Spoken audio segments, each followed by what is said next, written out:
My name is Colleen Getty, and we're doing The Journey of a Story, which is a show about writers and how they write and what they write. And today we're talking to Ellen Holtzman, and she's a psychologist and a writer. So welcome, Ellen. Thank you very much. So I guess the first question is, how do you think of yourself as a writer? How did you get to be a writer? And tell us a little bit about your writing style and what you do. I think I'm still thinking of myself as a writer. I'm still working on thinking of myself as a writer. That's not what my identity has been professionally all these years. I was a history teacher for a while, and I've been a psychologist for almost 30 years. And it's really only when my son went off to college that I decided I needed a project, and writing was a good project. So I went back to stuff I hadn't done for many, many years. I went back to writing history, and then I kind of got into writing personal essays. And so I've taken a number of courses. And I'm still learning how to do it. I don't feel like I'm really an expert by any means. And how did you start? You had mentioned when we were talking before about actually sitting down and deciding that you didn't like the way that you wrote and you wanted to sort of stop the presses and take out a few books and teach yourself in a way how to actually structure your writing. So can you talk about that? Yeah, I was thinking after we spoke yesterday, I can't figure out how I didn't learn how to write in school. I mean, I wrote and I did well, but when it came to writing well, I think I must have missed something about how to write. And so there came a point where I realized I was writing papers for graduate school that I really wasn't writing well, and I didn't know how to write well. And maybe I read other people's stuff. I'm not sure how I came to this. And so one summer I had an incomplete that I had to finish, and I decided to take the summer to learn how to write.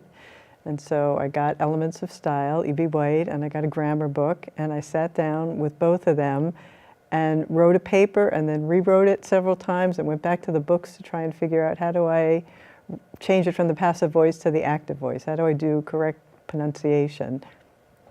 And I think that really changed me as a writer, not only in terms of confidence, as I just became more skilled. I think I didn't realize how hard writing is also. That was not something I kind of got earlier in school, and if it didn't come out the way I wanted it the first time, I just gave up. And somehow that summer when I had to rewrite and rewrite so many times, it sort of came to me that this is not an easy process and that I should be very patient with myself and with writing. And it turned from a chore, I wouldn't say exactly to a pleasure, but to something I could take pride in. And I think that that was a big, big change for me. And I think that is a good point to make. I think a lot of people think you somehow are born with a skill, whether it's, visual art or musical or writing, and I think that's actually something I'd like to highlight of you, and that is that you didn't just come to it. It didn't feel like something you were just born with, but you decided that's a skill that you wanted to improve. And so I think that's important for young people to understand too, that you do have to work at it, and there is that work ethic behind it. Right. Do you want to talk about exactly how do you write? I mean, do ideas just come to you? Do you are you given an idea as a professional psychologist that you feel you need to explore, or how do maybe take one example of an article and talk about how that idea came to you and how you sort of took it on its journey? Okay. Well, I wrote an article called Xenia, an essay called Xenia that was published on Cognoscente and WBUR's website. And that came as a result of a trip that my husband and I took to Europe. We went to several Scandinavian countries, we went to Russia, but when we were in Stockholm, we had rented an Airbnb apartment, which is what we do everywhere, and I was traveling. Until recently, I did not have a smartphone. I had one of those little flip phones, and so I really couldn't make calls when we were in Europe. And we got to this Airbnb apartment, and it was locked. The guy was supposed to leave it open, and he hadn't left it open. And so we're standing outside this apartment, and I feel like I'm almost in tears because I can't figure out what we're going to do. We can't get into the apartment. I have no way to call him. And we went back up to the lobby, and a guy came down in the elevator, and I stopped him. I just asked if I could use his phone. And basically, this man adopted us for the afternoon. He took us to the pub. He introduced us to this friend. We bought beers. We had a lovely afternoon just accidentally meeting somebody because we were locked out of an apartment and we couldn't get in touch with this guy. And so I wrote this piece. When we came back from that trip, I was watching the Republican National Convention. I was watching a lot of people talk about strangers and fear and foreigners and how much that was part of the dialogue of that convention.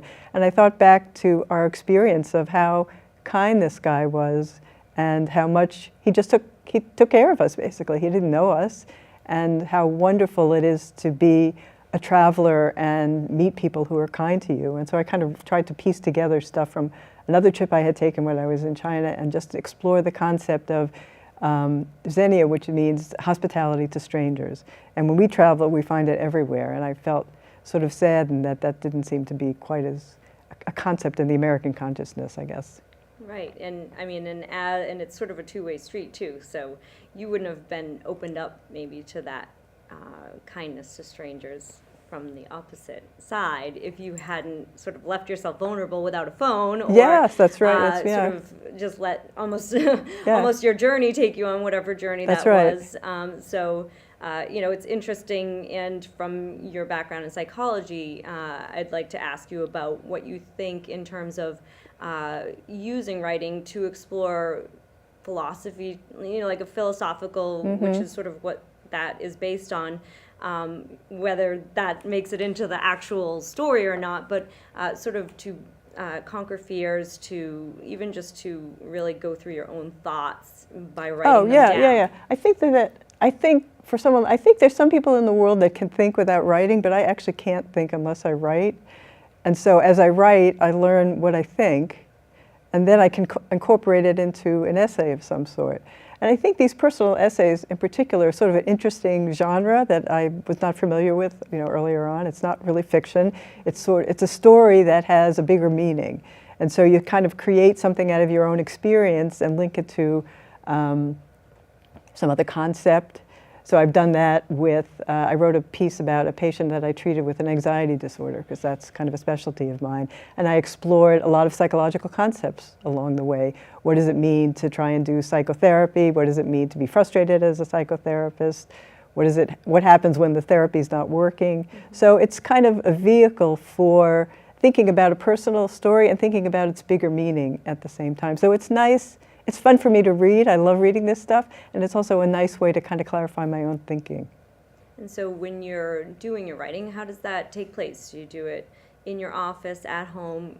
Kind of walk us through a project that you're writing. So I sit down, I have the laptop in the study, where I also do a lot of my billing and all the other stuff, and there are piles of paper everywhere.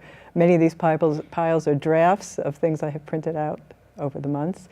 And I try and get this kind of into the psychological state, and maybe I think this way because of my professional background, of being non-judgmental about what I'm writing, because it's very easy to fall into a trap of thinking that I'm not writing anything that's worth anything.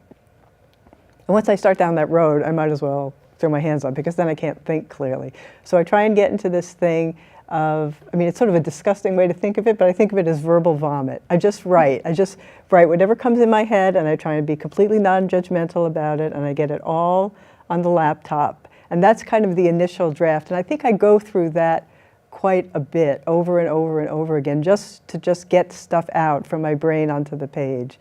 And that's, I would say, the first step. And then later steps are about crafting it. But even then, I'll go back and forth between trying to do some crafting and trying to do more maybe free writing, because I get stuck at different points and I'm not sure what I'm thinking. And so I just kind of keep writing in that way. Sometimes I'll go sit on the chair in my living room, I'll get a pad, I'll sit as comfortably as I can, because I feel like it loosens the brain up and I could get stuff out more. And I think I think the trick about writing is not to disapprove of what you write. It's so easy to do that. And that's a recipe for disaster, really, for sort of freezing up. And you don't want that to do that. I suppose that's what writer's block is about, is not being able to feel okay about the stuff that you're writing. Right. And so when you've done your draft and you've decided, hey, this is a polished piece, I want to send it somewhere, what's the thought process there? What's the goal? How does that work? That's another part, which sort of seems like the business part of this that I don't particularly care for. But at this point, I don't really know the publishing field that well, but there are a lot of online magazines, particularly for personal essays. There's literary magazines, there's sort of more popular websites, there's WBUR. So there are lots of places to send it, but the trick is to figure out which place is going to be interested in your work. And that's not always an easy process. It takes time to go through the websites or go through the literary magazines and see what people have published and see whether what you're writing bears any resemblance to what they're interested in publishing, because people will reject your work. And this, I think, is an important thing to keep in mind, at least for me, not because it's not good, but it's not what they're looking for. And so you could save yourself some grief by making sure that where you send it is a place where people are looking for what you're sending. And so do people take it right off, or have you gotten Oh, rejected? no, or no. how many times do you usually send things So the out? current piece, which I'm revising for, I don't know, the gazillionth time, has now been rejected by 8 or 10 places. I would say half, I got very nice rejection letters, and I've discovered a nice rejection letter is when they say, send us something again in the future. Because I think they see some potential as a writer, even though it's not what they want to publish. So that's always reassuring. So half are that, and half are just, sorry, we're not interested in this piece. So I haven't given up. I'm taking more classes. I've read it again. I've read it to other people again, and I'm going to start all over looking for other places to send it. Okay, and so what is the goal? Do you just want to have, for your own satisfaction, a published piece somewhere? Are you looking to maybe at some point assemble these and make a book out of them? Is it so that you can sort of get your name out there for the business side of who you are and what your business is? Not really. I don't think of it as a way to push my business as a psychologist. I think of it as there's a pleasure in seeing a published piece, that to know that you started that and there it is, out there in the public. There's a pleasure, like sometimes I have a book group, so I'll send it to everybody in my book group, and I've gotten people emailing me, oh, that's just what it's like to do whatever I wrote about. And I thought, oh, what a nice experience to have, to be able to write something that resonates with other people in that way. So I think that that's a motivation. It's not money. For me, I don't think there's ever going to be enough money. There's just not money in publishing, I don't think. Maybe some people could get there. I'd like to assemble the essays into a book at some point later on, but I'm sort of keeping the goals very short term. I just try and do it piece by piece and see how far I can get. And I guess the other part of this, I'm trying to see how far I can get as a writer. I started off what it felt like behind the 8 ball, and I was already in my 20s. I wasn't one of these people that started at age 5 writing, the way some people say that they do. And now I just want to see how far I could go, how good I can get, how much I can learn. And I find that an exciting process, to be able to still, at my stage of life, which is later and closer to retirement, to feel like there's something that I'm really enthusiastic about and excited about and want to get better at, I think is a great joy. I think that's a really good point, because I think in terms of the art world, you think of almost every other art as improving throughout your lifetime, whereas, and I don't know if you'd agree with this, but sometimes the presumption is either you write or you don't. And when you think of learning music, you're thinking you're going to just keep getting better. That's right. Whereas with writing, I don't know that I've ever thought of it that way in terms of actually just improving that craft over the years. And I think that's sort of a optimistic way of looking at it, especially for young people that, like you were when you were younger and hadn't sat down and decided, I want to teach myself to write and write well, that it just because you don't write well today doesn't mean you're not going to write well later on. Yeah, I think that because it's very easy to get discouraged. It's a painful process, I think I've discovered.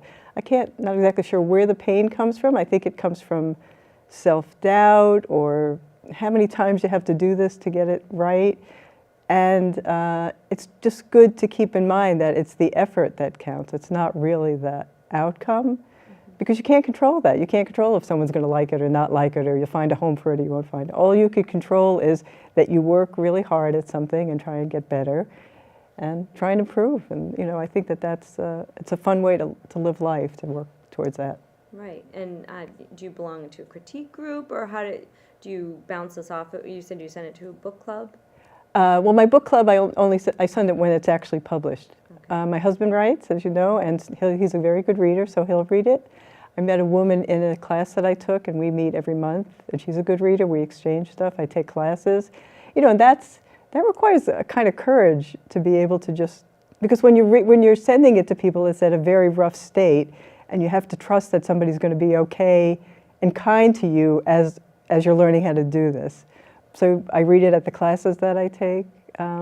You need people to read it. I mean, there's a certain point where you've gone over it so many times yourself, you can't tell one thing from another. And so to get fresh set of eyes and somebody else's opinion is so, so helpful. So are there any other tips or piece of advice that you would give to writers, or that you've learned over the years of going into this journey of being a writer? Well, I think you have to accept a certain amount of pain and sort of see that as the process, and not let that discourage you and cause you to give up. I think that that's an important thing. And just sort of the things, I guess I said before, that writing is really hard and it takes a really long time of revision. And so maybe that's another point to bring up, which is that a lot of people don't like the revision. They feel like they should sit down, write it, it's done, it's okay, it's enough. But really, that's just the first draft. That's just the beginning. And you have to feel more comfortable and not like there's something wrong with you if you have to revise. That's just the process. I think there's a lot of things that come with the territory of writing, and the more you do it, the more comfortable you get with sort of the uncomfortable parts. And so that's a good thing to keep in mind. Thank you, Ellen, and thank you for tuning in to The Journey of a Story. If you're interested in joining us, if you're a writer and you'd like to share your story and your methods of writing, please contact us at The Room to Write. Thank you. Thank you.